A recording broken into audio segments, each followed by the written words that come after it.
under the vast and shifting skies of the North American frontier, where rolling plains met jagged mountains, and the wind seemed to carry the voices of ages past. The wars between the United States and the indigenous nations were fought in ways that defied the military doctrines of the Old World.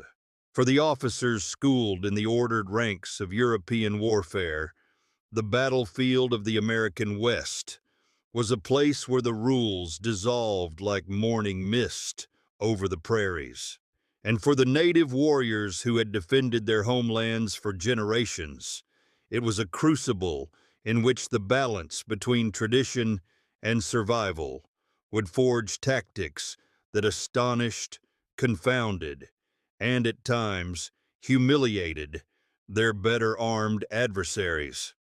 Long before the first columns of blue-coated infantry marched into the plains, native peoples had perfected methods of war born from the land itself. For the Lakota, Cheyenne, Comanche, Apache, and countless others, the horse was more than a means of travel. It was an extension of the warrior's body, granting speed and fluidity unmatched by the plodding foot soldiers and lumbering supply wagons of the U.S. Army. From childhood, boys were taught not merely to ride, but to become inseparable from their mounts, capable of vaulting to the far side of a galloping horse to shield themselves from bullets, firing beneath the animal's neck in one fluid motion. They could disappear into the grass at a moment's notice, vanishing from sight, only to reappear miles away, striking where least expected. The Army, with its rigid formations and reliance on supply lines, found itself chasing shadows, foes who seemed to dissolve into the horizon after each clash, only to return with renewed fury. But these tactics were not improvisations born solely of necessity. They were deeply rooted in cultural traditions that valued cunning, patience, and the precise application of force. Among many tribes, a man's bravery was measured not by the number of enemies he killed, but by the audacity of his coups, touching an enemy in battle with a hand or a coup stick and escaping unharmed. This ethos fostered a style of combat that prized speed over annihilation, disruption over slaughter, and personal honor over territorial conquest. Yet, when war with the United States demanded it, these traditions adapted, blending ancient codes with an unflinching understanding of their enemy's weaknesses. The terrain itself was a weapon, and native leaders wielded it with masterful precision. The high ridges of the Black Hills became sentinels, from which warriors tracked enemy columns for days without being seen. The twisting canyons of the Southwest offered ambush sites so well concealed that entire companies could vanish into their walls, never to emerge.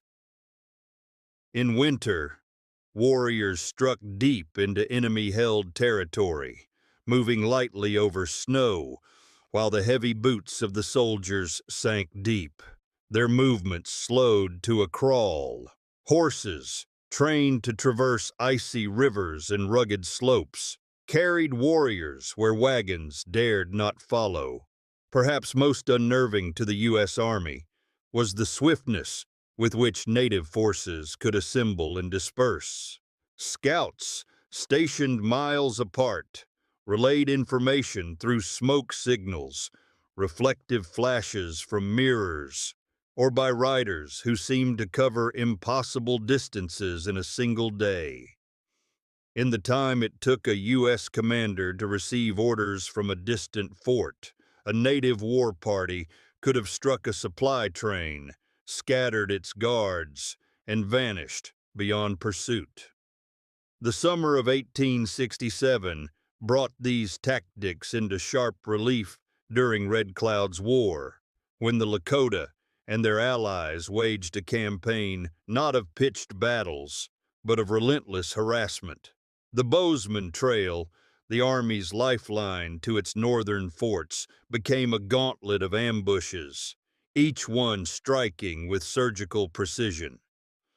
Warriors would let a small detachment pass unmolested, only to fall upon it once it was deep in the wilderness, far from reinforcements. Fires would erupt along the trail, supply wagons burned to ash, and the soldiers left hungry, cold, and demoralized.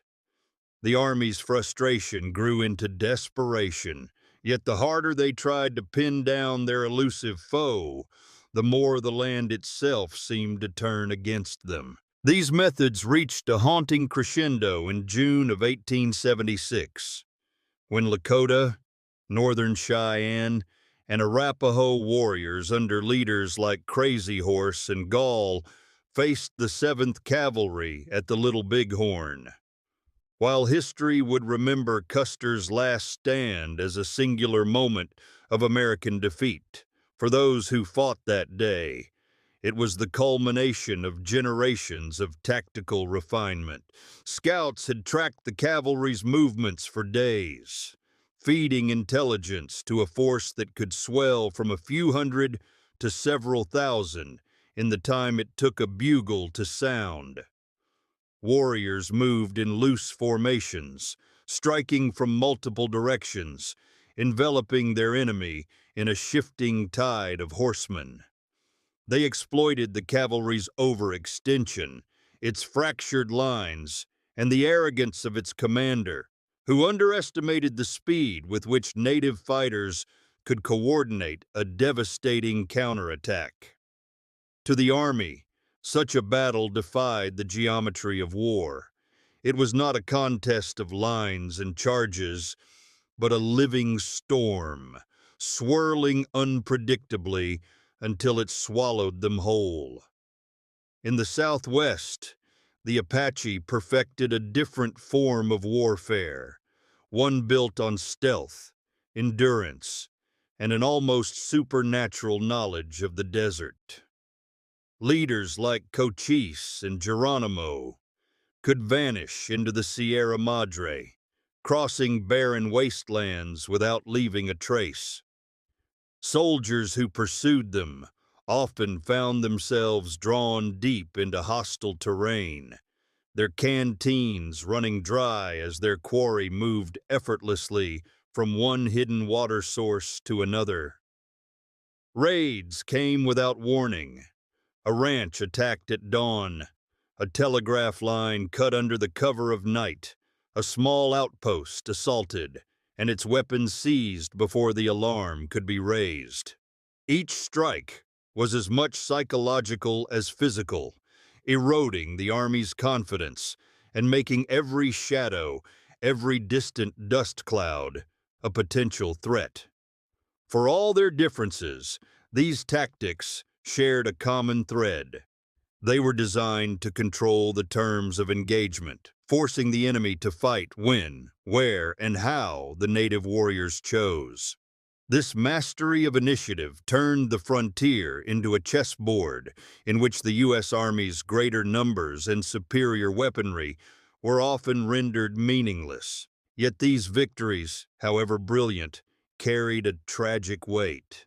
For each successful ambush or decisive stand, the encroachment of settlers, the relentless advance of railroads, and the tightening grip of federal policy brought the reality of dispossession closer. Leaders who had once commanded vast hunting grounds found themselves fighting not for dominance, but for the survival of their people's way of life.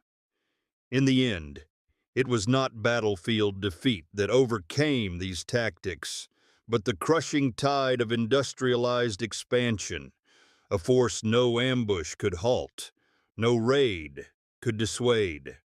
Still, in the memory of those who fought them, and in the history of the army that faced them, the shock endured. The lessons were written not in manuals, but in the wary respect of soldiers who came to understand that on the frontier, war was not always a matter of marching in line, but of listening to the wind, watching the ridges, and fearing what might be waiting just beyond the next rise. When the echoes of those battles fade into the distance, what remains is not just the history of tactics and terrain, but the enduring spirit of those who fought to defend their world. If this story stirred something in you, if it made you see the frontier in a different light, let that memory live on. Like this video so others can discover it.